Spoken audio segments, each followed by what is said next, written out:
Hi, everybody. My name is Dr. Carrie Gans, and I appreciate you coming here tonight. I know staying late at night is often very difficult for people, so I do appreciate your time. And the topic for tonight is the changing dental dynamic. I called it in the beginning "How to Survive in 2015 as a company and/or as a dentist," but I really changed the title when I was doing the presentation because I think that's really what it is. No, everything is dynamic, whether it's the practice of dentistry, the business of dentistry, the coordination of the business of dentistry with the practice of dentistry. It's a very dynamic situation. It's in a state of flux. It changes all the time. I've been doing this a long time on both sides of the aisle, which we'll talk about, and I've seen dramatic changes. So what we're going to talk about tonight is just this, the changing dental dynamic.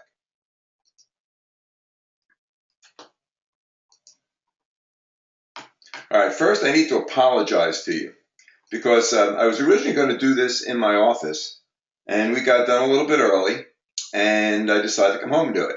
So if you hear birds squawking, and if you hear dogs barking or kids screaming, it's because I'm sitting at my desk at home, and my son is around, and my two dogs are, and my bird, my Alexis parrot, Baxter, and you may hear noise in the background. And I do apologize for that. But truthfully, it's a lot more comfortable doing it at home, sitting here with my family with a glass of wine on my desk, and then sitting in an office all by myself at 8 o'clock at night. So if you hear the noise, you'll understand what it's all about. So what are we talking about? Well, one of the things we're talking about is the ability to evolve to survive. And I think that's really the whole tone of this presentation is going to be just that. You know, man had to evolve from an ape to what we are today, Homo sapien, in order to survive. That's really what happened. If we could all still be apes if it wasn't necessary for us to adapt.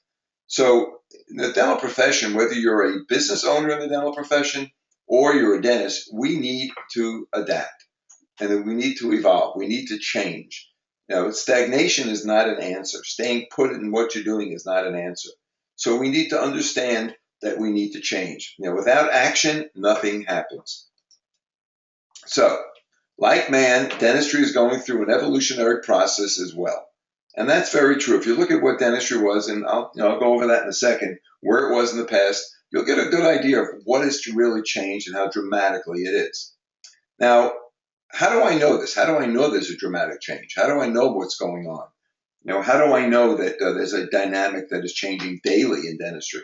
Well, the reason is I'm living it. You see, I practice 3 days a week, and I'll tell you what that means in a second. But so I live this. I know what it's like to be a dentist. I know what it's like to practice dentistry every day. Put my hands in someone's mouth, wear gloves, use materials, use equipment, technology, deal with staff, deal with sales reps coming in my front door. I'm living all of this. The competition. I'm here on Long Island, and you couldn't have a more competitive area. I mean, if you throw a rock, it could probably kill 4 dentists. So I am living this change, and I think it's important for everybody to understand it. And I don't think there's any better storyteller than someone who's actually going through the process him or herself. So first, who am I? Well, first, I've been a practicing dentist for over 40 years. I happen to be a prosthodontist, which means I have specialty training in the area of cosmetics and implant dentistry and dentures and partial dentures and all of that kind of stuff. And our practice is more or less a general practice, but I've always believed that I let somebody do what they can do better than I can and let them treat my patients. So there's a lot of things I don't do. I don't do a root canal. I don't do most extractions and things like that. Not that I don't understand how to do it or I couldn't do it if I had to, but the reality is that there's somebody better to treat my patients. I've always let them do that. I've been the chief of prosthetics and implant dentistry and TMJ at North Shore University Hospital and LIJ, Long Island Jewish Hospital, here on Long Island. There are two major hospitals that happened to have joined a number of years ago. But I was the chief of several divisions there over the last 25, 30 years. So I taught residents, helped develop technologies, helped develop a lot of the dentists right now that are practicing here on Long Island and in the greater metropolitan area. One of my most accomplishments, my most recent accomplishments, was I was vice president and one of the original owners of Dexter's Digital Radiography. Now, I don't know how many of you know who DEXIS is or what DEXIS is, but it's probably one of the premier digital X-ray systems available today to dentists. And that actually started in my office in the United States, in my office. The fellow who developed the system came to my office one day we networked my office till 2 o'clock in the morning, and that's where Dexis was really built. That's where it started here in the States. I actually handled tech support in between patients for about a year or so, and then hired a tech support person who worked behind me in my office. And Brian would handle secondary, I would handle secondary support, he'd handle primary support. That worked for another year, I guess, or whatever. And then we eventually moved the company elsewhere. And right now it's been bought out and sold, and I'm not part of it anymore. But the reality is, I was there when it was in its growth phase, and we went from being non-existent to a major player in the digital x-ray marketplace. So I understand technology. I understand sales. I understand working with sales forces and marketing. And I like to say that I've been on both sides of the aisle, because if you go to a trade show, you have, dentists like myself walking up and down the carpeting, and then you have the manufacturers, distributors, service people on the other side of the aisle, standing on their carpet trying to sell to us. Well, I've been on both. I've presented at every major trade show in the United States and several of them overseas. So I do understand the market. I understand where we were, where we are, and I think I understand where we're going. I've been a consultant. I've worked with many companies, from small companies to large companies. So I've been a consultant for many years, helping other companies deal with these types of issues. How to bring a product out, how to sell it to a dentist. What does a dentist want? How do you get past the front desk? And if you can get past them, how do you get the dentist to understand what you're doing? What products work, what products don't work? There's a whole slew of things that a dentist knows, and you only know if you are a dentist. You don't know that if you're just a consultant who's never put a hands in the mouth and wore a pair of gloves. And I'm a firm believer in that. I really believe that every company out there should have a dentist on staff in some format to keep them honest, to make sure they really understand the dental mentality. And that's a critical component of all of this. I've been a lecturer. I've lectured at every major trade show. I've lectured at local study clubs. I've lectured overseas. I've lectured in Germany. I've lectured in France. I've lectured in Japan, and on topics related to X-ray and technology, things of that kind. I actually wrote a book, so I'm an author. You can get it on Amazon. It's called "I Love My Dentist," but don't do it. Don't do it now. It's a kind of weird title, but it all came about when my son, who's now 12, I guess he was 4 or 5, and I would sit upstairs in my office as I am now, and he'd be watching all his silly kid shows, and I would hate it. I don't mind watching them the first time, but watching the third, fourth, and fifth time, it drives you crazy. So I just started typing one night, and then after a couple of nights, I had 240 pages, and I had to do something with it. It was just a stream of consciousness as to what I thought dentistry was and what the dental marketplace was at that time. That was a couple of years ago. And all of a sudden, I had this manuscript, so I had to learn how to do self-publishing and get graphics done for the internal aspect of the book, and go ahead and get a cover made, and get an ISBN number so you can sell it. And I sold it on Amazon. Things of that. And I actually published it myself. So I'm an author, and I think it has some value. We've sold hundreds and hundreds of copies of it, so somewhere out there, someone likes it. And then, most importantly, I'm the father of 4 kids, 3 much older and 1 younger. And I have 6 grandchildren. So that's who I am, in a nutshell, and what I do. Okay, and I just want to tell you, for those of you that stay to the end, I do have a couple of real nice gifts to give you. And so, just hang around. We're not going to be here too long. My point here is really to just bring out the topic. And if you want to let me know in the question box whether you're a dentist, or you work for a dental company, or anything of that kind, who you are, just put it in the question box, and that way I can maybe address some of the things that I think are more important and more important to you over the next half hour or so, because we're not going to be here that long. So do stay to the end. I have a couple of free gifts just to thank you for staying. So why this webinar? Why am I doing this? And the reason is that times are a-changing. There's no question about it. And I'm going to tell you where I was, where I am now, and where I will be in the future. But we need to learn from the past so we can succeed in the future. What have we done in the past, and what's different? Where are we today, and how can we change for tomorrow? What can we learn from our medical colleagues? What can we learn from medicine, from physicians? Because believe it or not, they are struggling. It's hard to be a physician today. 3 of my older kids are physicians: an orthopedist, an internist, and a plastic surgeon. So I know what they're facing and how medicine has changed And dentistry tends to lag behind medicine in many ways. We're different professions and we're different types of healthcare professionals, but we do have certain things in common. So I will talk to you about that in a little while.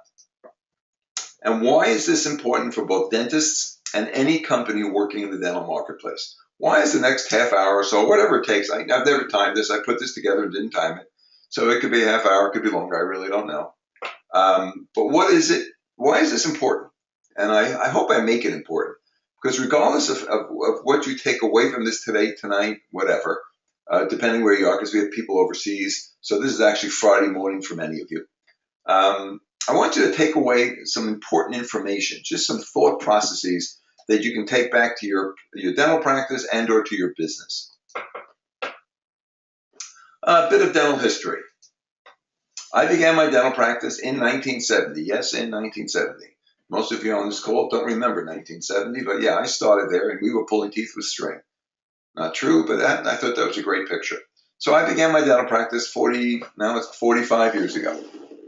When I did that, there was no real influence of dental insurance. We were a private fee-for-service practice. Everybody was. We came in, did our job, and went home, and patients paid us. That's what it was. There was a relationship between us and the patient. There was no advertising. It wasn't even allowed. It was actually frowned upon and was considered malpractice if you advertised. You could not put an ad in a newspaper. You could not go ahead and do anything like that. Just couldn't do it. So it was different than today. We had a one-to-one relationship with our patients. There was no third party. We didn't have insurance companies to deal with. We didn't have anybody outside of that relationship that we had to worry about. The worst it ever was a husband or wife butting in. But that was about it, or a mother or father. The relationship really was between us and our patients. So therefore, the referrals that we got were based upon the skill, attention to detail, and the communication between us and our patients. We didn't put ads in, free this, free that, and hope to get patients to come to us because we were the cheapest guy in town. We really did our job, and we did it to the best of our ability. And therefore, the referrals came from patients, friends, family, and other healthcare professionals, physicians, other dentists, etc. And this is how we practiced for a long, long time. And I'll be honest, to me, it was the best years because we were doing what we knew best. Treat people fairly, treat them well, and they'll reward you by referring other patients to you. Well, what's changed? Well, first it was the introduction of dental insurance in the 1960s and 70s. Dental insurance came in, and all of a sudden there was someone between us and that patient. And that was the insurance company. Many dentists decided to go ahead and get involved with that, and they would go ahead and become, work in network, etc. And they would go ahead and accept the insurance company fees, how many x-rays you could take, each year, how many exams a patient could get, what the maximum was. You had to work within the maximum. You weren't doing the dentistry you knew that had to be done. You were doing the insurance dentistry that you could do. And this is with the 1960s and 70s. Now, there were a large percentage of us that just didn't abide by that. We stayed in private fee-for-service dentistry. Not for better, not for worse, just for different. Well, the next thing that happened, state laws allowed dental professionals, as well as everyone else, to advertise. So in around 1980, all of a sudden, ads started to pop up, billboards started to pop up, robocalls, you name it. And it's gotten worse, obviously, over the years. So now dentistry is purely based upon advertising, and I personally believe dentistry is becoming somewhat of a commodity because of it. See, both of these events changed dentistry forever. It will never go back. It will never change. It's going to change, but it'll never go back to where it was. We will never see the days anymore, at least I don't think we will, where for the most part, the relationship is strictly between doctor and patient. Even if you're in private fee-for-service dentistry, we still have to go ahead and submit to that patient's insurance company one way or another if they have insurance. It's the rare bird out there that has no dental insurance. And if they don't, then that personal relationship can be restored if your practice is geared up for it, and if that's the way your mind thinks. Well, where are we today then? I told you where we were in the past. Where are we today? Well, I think this little graph I put up is a very fancy graph, diagram. It shows you where I think we are. I think we have three circles of dental care. We have private fee-for-service, We have insurance-based dentistry, and recently the addition of corporate dentistry. One of my partners in another company predicted this several years ago and designed some software just for that reason, because he felt that enterprise dentistry, corporate dentistry, was the thing of the future. He was actually predicting that within 5 years, and this goes back a couple of years now, that there would be no private fee-for-service dentistry, that corporate dentistry was going to change everything. I don't know if it's going to totally do that, and we'll talk about it a little bit, but it's making a dramatic change in the way dentistry is being done for everybody. For all the other two circles are being impacted by corporate dentistry. Corporate dentistry is basically occurs when a corporation that is a non-dental entity purchases dental practices in a community. The dentist stays on and works the practice because that's the way it has to be. The corporation handles all the back end. It handles HR, human resources, hiring and firing, paying bills, taking care of payables and receivables, all that kind of stuff. They have the skills to do that. Now, if that's only where it went, probably be okay, and I have no problem with it. Unfortunately, I think it goes further than that. I think, unfortunately, the corporate entity, much like the insurance entity, is starting to dictate not only how dentistry is done, but when it should be done, under what format, with what materials, how often, et cetera, et cetera. And the relationship between the dentist and the patient is suffering. Now, if you look at the three bigger circles, there is a circle in the middle that encompasses all of those. And those are the patients, the manufacturers, and the service providers to dentistry. And if I've left anybody out, I apologize. But those are the three main ones. Patients are definitely affected by these circles. Where they end up, if they know where they are, and you see one of the problems is a lot of times patients don't even know which one of these circles they're in.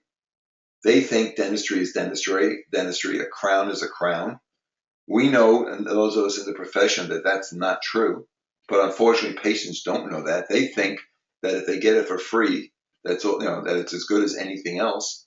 That if the cost factors are less and they can go in and get it done and they don't have to lay out any money, maybe a copay, that's wonderful, and dentistry is free. Unfortunately, they don't realize that isn't necessarily the best course of action. So in the middle of all this, the one group that's affected by everybody, by all three circles, are the patients and also the manufacturers and service providers. No one put in what they do for a living, but if you're a manufacturer or you provide a service to dentists in one way or another, you're an equipment repair guy or whatever, you're affected by this as well, because the way you work with and the way you deal and the way you manage your business will depend upon which one of these circles you're working in, whether it's one, two, or all three of them.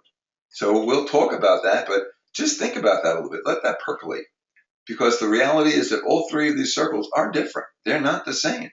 And if you're in a business, you have to think about how will these three circles impact your business, not only today, but what about next year and the years to come?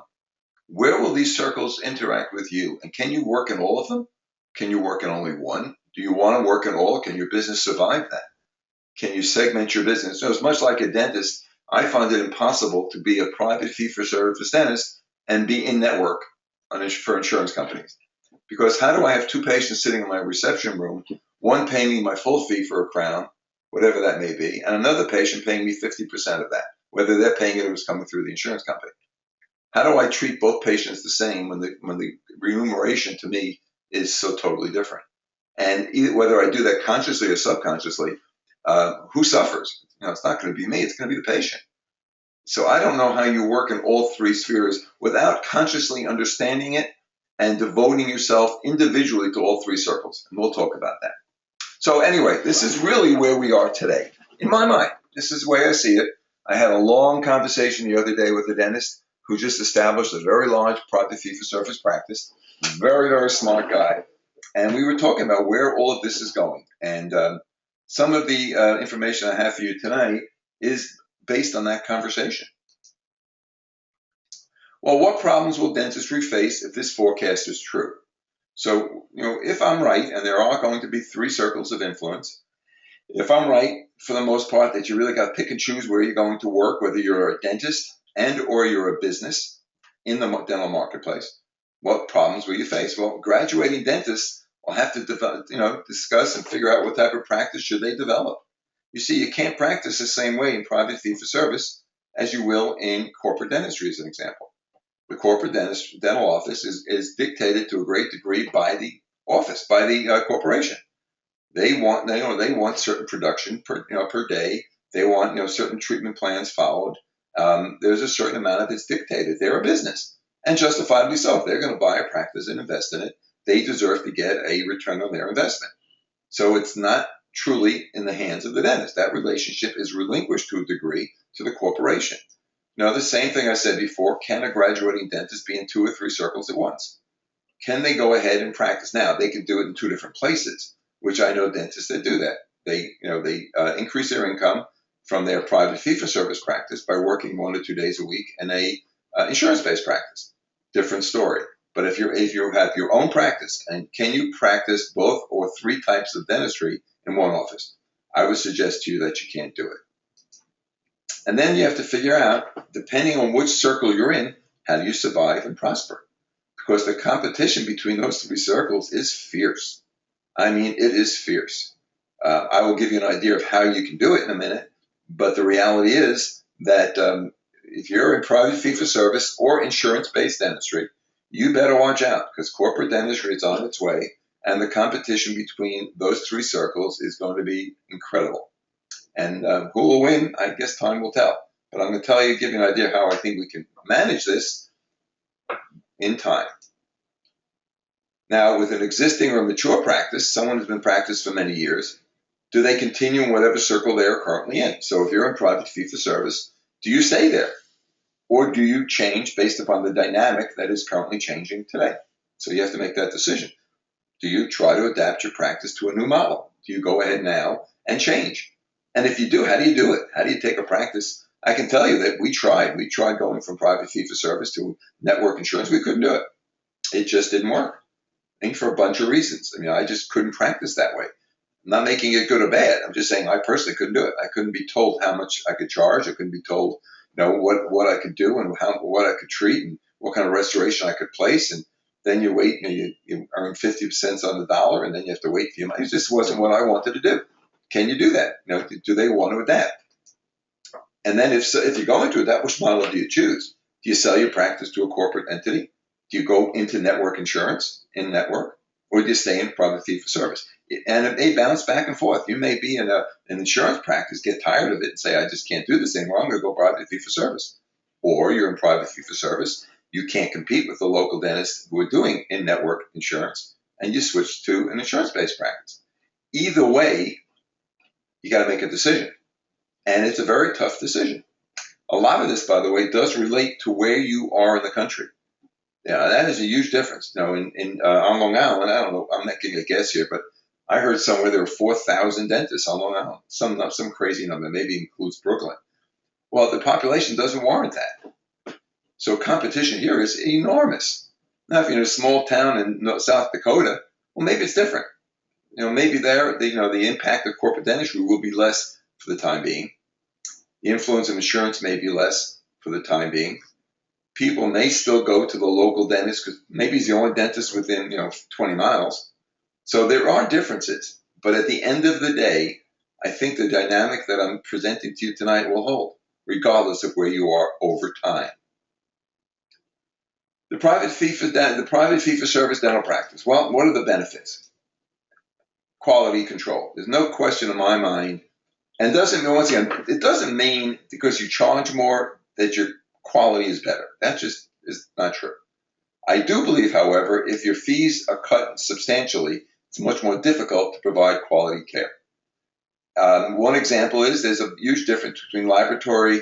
If you're in restorative dentistry, that a laboratory that maybe does a crown for $50 and a laboratory that does a crown for $250. There is a difference. Now, at the end of the day, over a period of time, will that patient know the difference? I doubt it. Will the dentist know the difference who's making it? Absolutely. You can tell a crown that's made for $50 versus a crown that's made for $250. So the benefit of private fee-for-service, you can dictate that. You determine whether you want to spend $50 or $250 based upon your level of skill, concern, and care. You can provide customized service. You are allowed to do, it's one doctor, one patient. Whereas in insurance practices and corporate offices, as I understand it, very often a patient sees different dentists, or dentists are in and out because they stay for a while and they leave. I've heard those stories numerous times. So, there's that customized, personalized one-to-one service relationship is very often lost. And the dentist has autonomy. He's still the boss, for better or worse. Once again, if you don't like being a boss, then you don't belong in private fee-for-service dentistry. Then maybe a corporate entity is right up the alley. And that's why I said, a dentist coming out of school has to make that decision once they start getting into practice. And the disadvantages are pretty obvious. Overhead is a killer when you're in private fee-for-service dentistry. If you're a single practitioner, it's very difficult to compete with group buying and group advertising. All the management of the practice is in the hands of the doctor. Very time-consuming, stressful, etc. In other practices, that's alleviated in a number of ways. And the competition, if you're a private fee-for-service dentist, is much more difficult because you're competing once again against different buying entities, advertising-wise, etc. But that's private fee-for-service dentistry. If you want to be your own boss and you want to do what you want to do, you want to charge the fees you want to charge, this is for you. To survive, I believe a private fee-for-service practice must develop a specific USP, unique selling position. I do not think that you can just be a general practitioner in dentistry anymore as a private fee-for-service individual practitioner and survive. I think you need to do sleep dentistry, TMJ, digital dentistry, laser dentistry, do whatever you want, and whatever comes up the pike in the future. But you need to have some uniqueness. You can't just be another dentist, because everybody today is a cosmetic dentist. Everybody today is painless. Everybody today will give you a free exam. I mean, it's just what it is.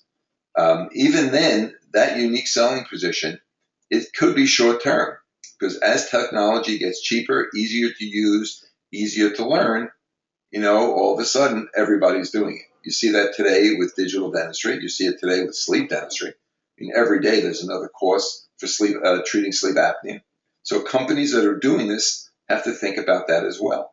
Eventually, will they have enough of a market, to stay there? How often do they have to change their unique selling position? And we'll talk about companies in a minute. The private fee-for-service practice must provide Ritz-Carlton 5-star service. Now, Ritz-Carlton is always known for its service. There are other, hotels now that provide the same, but that's where it all started, was with the Ritz-Carlton. And, you as a private fee-for-service dentist must provide that kind of care. Patients will demand it. If you're going to charge higher fees, etc., you got to do it. Now, that follows the concierge practice of medicine. One of my patients goes to a practice, and all of a sudden, in all the years I'm doing dentistry, you can probably count on one hand the number of times a physician called me to talk about a patient. We call them all the time because patients take different medications, et cetera, et cetera. But in 40 years, I don't think I've had more than 2 phone calls from a physician calling me because they were concerned about a patient. But that happened. A patient of mine, Judy, goes to a physician. One day I get a phone call, and he's talking to me about her gum tissue and whatever. And I sat there almost speechless. And then I said to him, Doctor, whatever, I got to tell you, after all these years of being in business and working with all kinds of physicians, this is probably the second time that somebody's called me. I said, I just want to tell you, I really appreciate it. He said to me, Carrie, know how I can do that? I don't accept insurance. I am a fee-for-service physician. My patients pay me. So I have the time to sit down and talk to them, find out what's going on. Your patient mentioned to me that she was having dental problems, and I wanted to call and discuss it with you. I have time to make those phone calls. They don't have that in insurance practices. They just don't, because they are seeing patients far more frequently today than they ever did. They don't have time to sit around and talk to a patient. It's check you out, get you out. So this truly amazed me, and it was one of the stimulations of putting together this little presentation. Really was, because I think that we're losing that in dentistry, and some of the things in medicine we got to look at. We got to figure out how we can start utilizing some of what they're doing. Now, he's a unique bird. There aren't many physicians that can afford to do that. My own physician, it belongs to a large group. It's Pro Health. It's here on Long Island. And a lot of things changed when he became a member of Pro Health. I was with him before that. And you can see the difference in what he's done, how he practices his profession. I still like him. I still go there. I trust him, but it's different. There are things he's doing now that are just being done for dollars, which he never did before. I never had a hearing test every time I go with a little computerized gadget. Well, now every time you go, you get a little hearing test. Is it being done to check my hearing every year? Well, I hear pretty well. So, and I asked about it? No, I wasn't asked about it. I just sat down and put a little gadget in my ears. Nurse did it, and all of a sudden I'm hearing beeps and stuff. So anyway, we got to learn a little bit from what's going on in medicine and watch out, because the private fee-for-service physician may not be around much longer, even if they exist today. You've got to maintain, if you're in private fee-for-service, you've got to maintain the latest technology, whether it's CAD/CAM or not, whatever it is. It may or may not help you differentiate from the other circles, but you better have it. By that I mean, right now, corporate dentistry may go ahead and buy, all the CAD/CAM, all the digital tools to create crowns, etc. They may buy them because it's profitable. It's cost effective. I don't know whether it's better or worse, but it's cost effective. You can make a crown faster. In an hour, you're done. The cost to make it is less. You amortize the cost of the equipment over 5 years or something. At the end of the day, being a CAD/CAM dentist or digital dentist may no longer be a USP. So just having the latest technology may not be the answer. I'm just putting that out. Think about it. As a private fee-for-service dentist, you've got to be 100% today and 1% better each and every day. Now, that's real difficult to maintain, but your patients are going to demand it. I use the analogy, in my office, we've always had fresh cookies and cakes. My wife, bakes every week, and I always have something, and it's terrific. She's an incredible cook, incredible baker. This week we had crumb cake, which was to die for. We've had muffins and cookies and cake and banana cake. This is going on for years. Now, I'll ask you, do you really think that my patients go out and talk about this when they leave my office anymore? Do they talk about how not only do they get the best dentistry that there is, trust me, I do that, no ego intended, but do you think they go and talk about, my wife's cookies and cakes when they leave? No, they got used to it. It's no longer unique. It's no longer different. They've been coming now for years. They come in, they have their dentistry done. They sit, have a cup of coffee, cup of tea, a donut, or whatever she's made. It's all home baked. They love it. And then they leave. Some people take it in a napkin. Some people put it in their pocketbooks. Our UPS guy comes in, or a FedEx guy comes in, has coffee and cake. But at the end of the day, it's difficult to be better every day. But if you're not, you're only as good as you were yesterday, and that's no longer unique. So you have to think about that a little bit. Now, it's an exaggeration, of course, but if you go too long without being different, your patients will think of you as the same. And I think that's one of the problems that the private fee-for-service dentist faces, because then you're just lumped in with every other dentist out there. Once your corporate office starts to put coffee and cake in their reception room, my uniqueness is gone. My patient goes out and tells Mary that she goes to me and pays X, and I don't accept insurance, but she gets coffee and cake and donuts and whatever. And her friend says, oh yeah, I go to corporate dental office XYZ, I pay nothing, or I pay 50% of that, and I also get coffee and cake and whatever. You've lost your USP, and now you're just competing against a larger conglomerate. I think the private fee-for-service dentist has to think a lot about this. And if you're in the business of providing to the private fee-for-service practice, you need to think about it. That's what's really important about this presentation. See, I don't know, nobody put in what they do, but whether you're a dentist or you're a business that works with dentists or you plan on working with dentists, you've got to understand that what goes on there is critical to your lifestyle and the success of your business. So if you're dealing with dentists today, and some are in private fee-for-service, some accept insurance, you better know who they are, and you better know what they're doing, and you better support their needs along the lines of their practice. Because if you don't, and you don't understand that, you're going to lose. You can predict that, because especially in the private fee-for-service area, the competition for their dollars is going to get crazy, and we're going to talk about the other circles as well. Now, the bigger problem for private fee-for-service is that understanding of all the previous information, can private fee-for-service still maintain an edge or even exist when the insurance-based dental practice or the company-based dental practice possess larger advertising and buying budgets? That's where I see the major problem, and truthfully, that's where I see manufacturers and service providers facing similar issues. Can the private fee-for-service compete?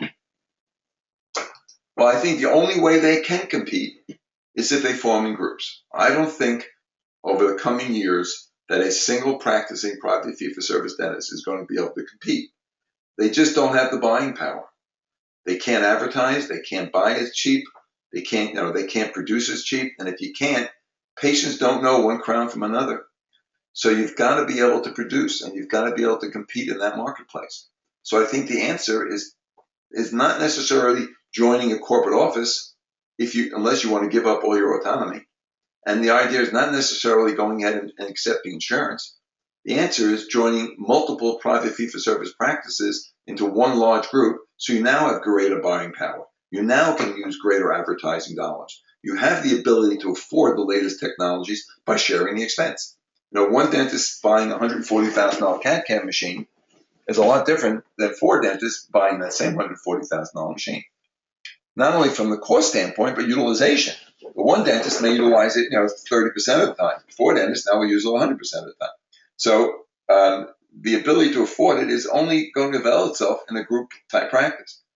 Much better control of staff costs and maintenance. It's a lot easier to maintain staff when you have larger group practices. It doesn't become as personal, nor does any one employee become that critical. And you have much greater control of facility costs by sharing expenses, rent and insurance and all that kind of stuff. It allows, I believe, the private fee-for-service dental environment to survive on a level playing field. Because now, you as a group of private fee-for-service dentists, and truth, I don't have that now. And I'm every day trying to figure out how to do it, because I've always been a private fee-for-service dentist. I've had groups in the past, but right now I'm on my own. So I came across this because it's real to me. I'm not making stuff up here. So we're working on this all the time, and we have certain things we're doing to accommodate to this. But if you want to play in a level playing field in the near future, I think the private fee-for-service dentist has got to move together and group their practices. Now, if you're a manufacturer, a distributor, or service provider, you can play a large role in expediting this. You can help dentists put this together. You may go ahead and set up a service to set this up. To look for 3 or 4 group private practices that you work with every day. And if you want to maintain those people and you want to keep them in your wheelhouse, well, maybe help them group together. Find a way to do it. Provide the answer. So now they keep on buying your goods, and rather than going ahead and losing their practices or selling it to a corporate office who goes ahead and buys elsewhere. Just a thought. Once again, medicine is a perfect example of the same thing. Medicine seems to have 3 circles as well. Corporate, I mentioned ProHealth, which is the large corporate vendor here on Long Island. They have insurance-based, which is Medicare, Medicaid, PPOs, etc. And they have concierge medicine, which is private fee-for-service. 2 of the circles, corporate and insurance, have been combined to increase the economy of scale even further. A lot of offices, there are corporate offices that accept insurance. Now in medicine, that's very common because ProHealth, which is once again the largest corporate entity, I believe, here on Long Island, all the physicians there still accept insurance. So you have those 2 circles combined. How can a private fee-for-service physician compete with that? Very difficult. The relationship they build with their patients has to be enormous so that the patient is willing to go ahead and not avail themselves of the other benefits. Now, it doesn't mean, by the way, that the concierge physician doesn't submit insurance. Some do, some don't. But they don't accept it. You pay them, and then if you're lucky, you get money back. Can dentistry take an example from this? Now, can we participate? Can we merge 2 of these functions together? And if we do, what happens to private fee-for-service dentistry? Now, once again, I don't know. I'm throwing all this out, but once again, I think the answers are clear. Now, to compete in dentistry, we can't be alone. We've got to put together groups of dentists and to survive, to compete on a level playing field. I think manufacturers, distributors, service providers have to assist in that and also have to think about how they're going to participate. So now I saw this picture. Those are some of the worst implants I've ever seen. I just happened to see it and I put it up here. So I didn't know how many dentists would be on this call. I just want to show you what not to do. That is just some horrible stuff. That's an example of somebody who's just throwing implants in to make some money and unrestorable. So how this person is even going to get an impression is beyond me. But anyway, surviving in the near future for dentists, 1, I think the dentist has to decide where his practice belongs. You cannot be a jack of all trades. You just can't be. You need to, or you'll be the master of none. So dentists need to understand that. You can't practice all types of dentistry at the same time. Well, as I said, you can't charge one patient one fee and someone sitting in that reception room, you're charging them another. Eventually, it's going to come to bite you in the butt. And as a private fee-for-service dentist, you just need to be a bit better, because otherwise you don't give people a reason to stay. And that's not easy. I will tell you, after all these years, if you're a dentist out there, you'll most likely agree. And if you're a manufacturer or a distributor, etc., you better understand that patients don't know how good I am. They just don't. And I could tell them all day long, and it means nothing. If I don't hurt them, if I solve their problem, and they go home, and other than the aesthetic area, which is a little bit different, but even there, you'd be amazed what patients accept. The patient you see on the left here is going to accept whatever this dentist puts in, because he's already accepted this nonsense. And look at the rest of the mouth. So he or she is going to accept this. Probably he's going to accept it. It's kind of terrible. So we need to understand this. So why does this matter to companies? What type of dental practice do you want to work with in the years to come? So that's one thing you got to think about. Who is the dentist that you want to work with? And I think a lot of that depends upon the product that you sell or the service you provide. An example is the software company that I own a little piece of deals with basically corporate dentistry. Now, we do sell, I guess, to individuals, such as myself, but the reality is it's mainly designed for corporate dentistry. That was the niche that the software was designed for. So depending on your business, what type of dental practice do you want to work with? Number two, do you want to choose one, two, or all three circles? Can you be a jack of all trades? Okay, now I would say you can be.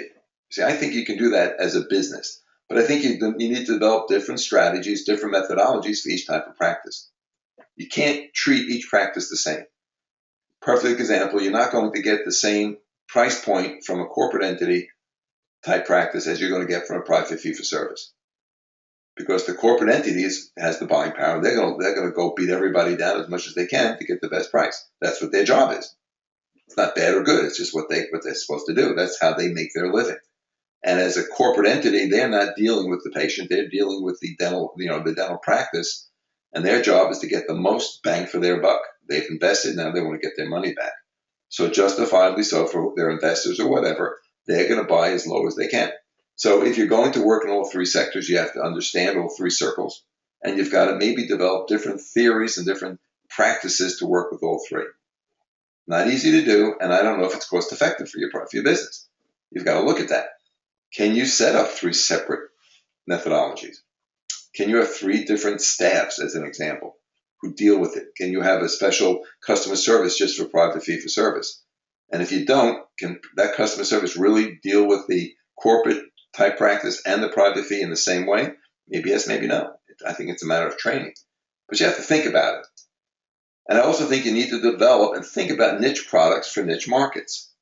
If you want to stay in the work with private fee-for-service dentists, you have to think about what products can they use. What products will make their practices better. What niches, what USPs can you help develop?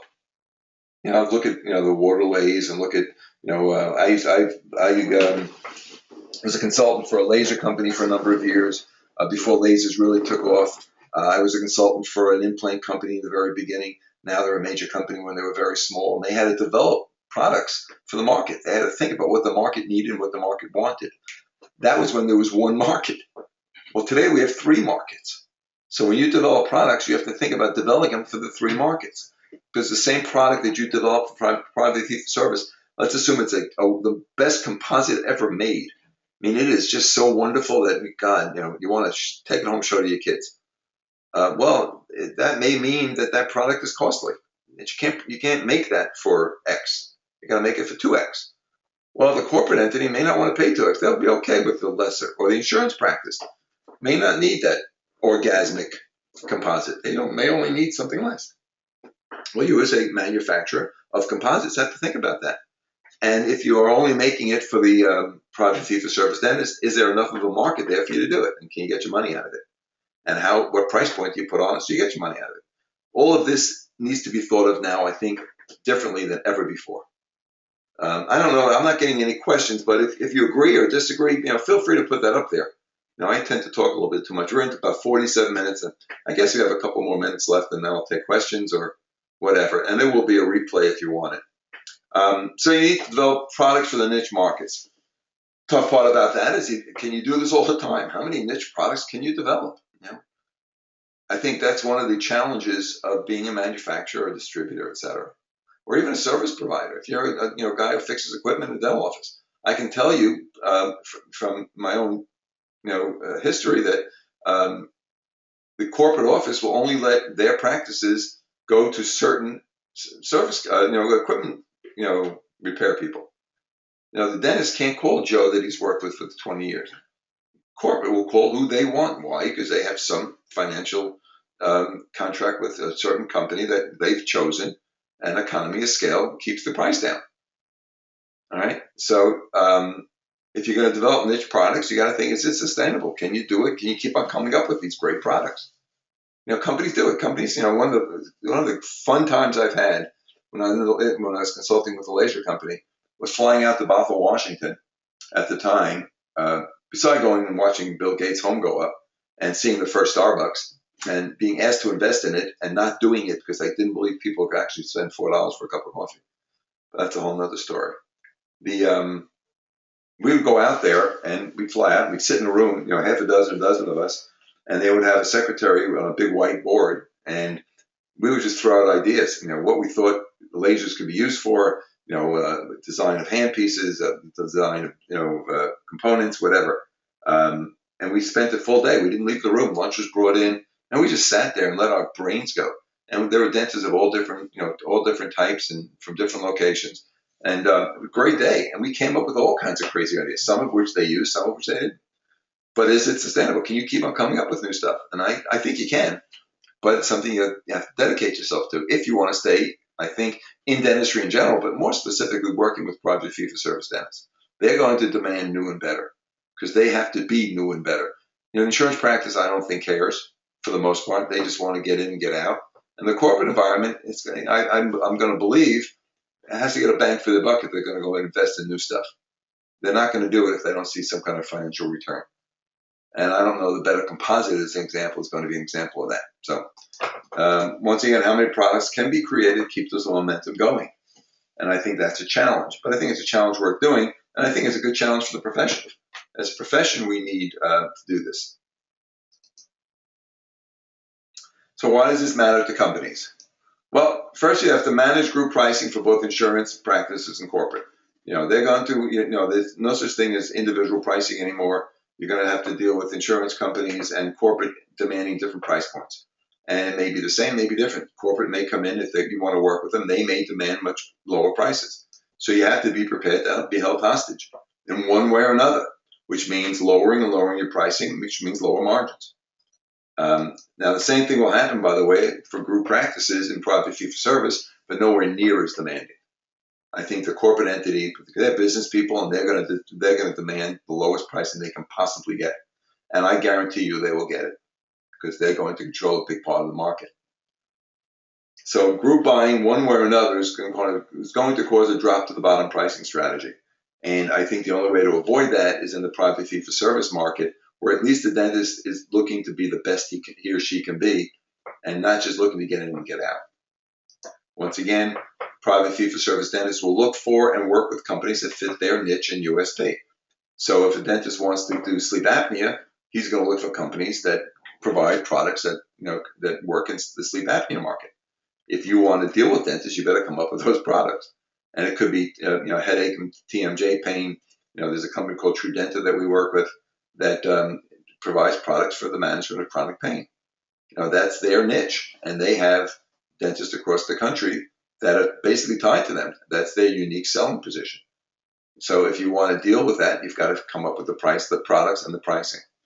I also think if you're going to stay for private fee-for-service, or just about any of the circles, but more so for private fee-for-service, you need to have great customer service. If you want the private fee-for-service dentist or group of dentists to work with you, they're going to want to be treated. If they're going to pay more, they want the service that goes along with it. So the question is, if you're a company out there, how can I help you? because that's one of the things I want to do. We're a consulting firm. We started doing this a long time ago. I work a couple of days a week, but I've always been a consultant for companies. So we can help you with product development because that's something that's critical to the growth of your business and the sustainability of your business. We've worked with sales forces in training and support. If you don't know what the dental mentality is, if you've never worked in a dental office. When I was with Dexis, we had a sales force of about 40 people when I was there, and none of them came from the dental market. They were all from the veterinary market. So my trainer and myself had to sit with them on weekends and teach them dentistry. They had you can't sell in dentistry just as a salesman. A salesman can sell anything, but at least have to understand the product and the mentality of the buyer. So we worked with sales forces every weekend. They would fly in and we'd work with them, and they'd fly out. But when they flew out, they knew what an X-ray was, how to take an X-ray. They knew what to look for on an X-ray, what made a good X-ray, et cetera, et cetera. That was a digital X-ray. So we've done the same thing with implants and other companies. So we can help your sales force. We can train them and help support them. Same thing with customer service. And when I was with Dexis, I handled the first line of support for all customer service problems. Other than, deliveries and stuff like that. And the reason was that with my degree, dentists will talk to me differently. They just will. They will talk to me differently than they will talk to a customer service person. Because if you're talking to Dr. Gans, there's a respect we have for one another. And I was able to put out fires that could not be put out by the standard customer service person. We can help with marketing support. What does the dentist want to buy? How do they buy? What's in their head when they do buy? What is the best way to market to a dentist? What are they looking for? I ran technical support. So if you have a technical support division, we can help them too, because there are ways of handling dentists. We also there can put out fires. So if a product is, dentist calls with a complaint, once again, the way I handle it is different than the way a technical support person can handle it. We've done lectures throughout the world, webinars, internet support, trade show support. I used to do something called the Carry Show, which was at all the major trade shows. When I was with Dexis, I went to I was traveling probably 30 weekends a year during those years. And I've been to every trade show, every major, most of the minors. I've been in dental offices around the country. And at the major trade shows, I would do the Carry Show. I would stand up in front of an audience in our booth. We had a big booth, and we would put monitors up. And you've all seen it in 30 chairs, and the dentist or the staff would sit down. And I would present to them, and we called it the Carry Show. My sales reps would stand around when the show was over, and my dentist would be picked off, and that's how we made most of our sales. Matter of fact, most of the sales each month came off of our trade shows because I was able to relate to those people, show them what they needed, and then there was a certain relationship between myself and the audience because we're dentists and we practice the same. And there's much more I can do. So if you have a company and you're interested, just give me a call, and maybe this stuff that we can do together, and I can help you. As I said, I want to thank you for staying. We're almost near the hour, so I wanted to give you a copy of my book. Feel free to read this. I do sell it for $30 on Amazon, but here's the link if you want to copy it down. It's http://bit.ly. It's a bit.ly link /I love my dentist. So if you want to copy that down, it's a PDF. It's got all kinds of stuff, and basically what I believe dentistry is all about. Feel free, if you're a dentist, to pick and choose. If you have comments, I'd love to hear them. If you're a company out there and you want to give it to your dentist, feel free to do it. It's my gift to you to give to them. It was a work of love. I told you I used to sit it with my son. So I enjoyed doing it. I enjoyed putting it together. And it's all about developing. It's really more for the private fee-for-service, but I think it works for every one of the circles. I really do. I think it's important for every dentist to treat patients in a certain way, regardless of how they're being paid or how the patient's paying. So there's a copy. Write down that link. And the second thing I'd like to do, for the first 5 companies, there are a bunch of you on here now. I don't know how many. I haven't really looked, but there's a bunch. So for the first 5 companies, if you want to give me a call, I'll give you a phone number to call. And I'll be happy to sit with you for a half hour or whatever and just talk about your company and see if there's anything I can do to help, see if there's any synergy between us. No cost for this. This is free, no commitment. But I'm more than happy to do it. If you're a dentist and you'd like to chat about the same thing, give me a call. It's just my way of saying thank you for being on here. We normally charge $400 an hour, give or take, for our time. So the value for the half hour. But if it's a little bit more, don't worry about it. There's no charge for this. And the number to call, I think I put it in here. Let me see if I put it. I think I had the call number. There you go. The call is 855-981-6069. You can give me a call there. You can also go to our website. I think there's a form you can fill out. It's carrygans.com. Real simple website, just put it up for this purpose. But you can use that number, give me a call. And thanks for listening. If there are any questions, thank you, Robin. If there are any questions, I'm happy to take them. And I'll sit here for a few minutes. I figured this would take an hour, and it's 57 minutes and 35 seconds. So I timed it pretty well. So any questions? Anybody have a question? Okay, well, thanks so much for being here. I appreciate it. I can stop the recording. Have a great night, and I hope to hear from you soon.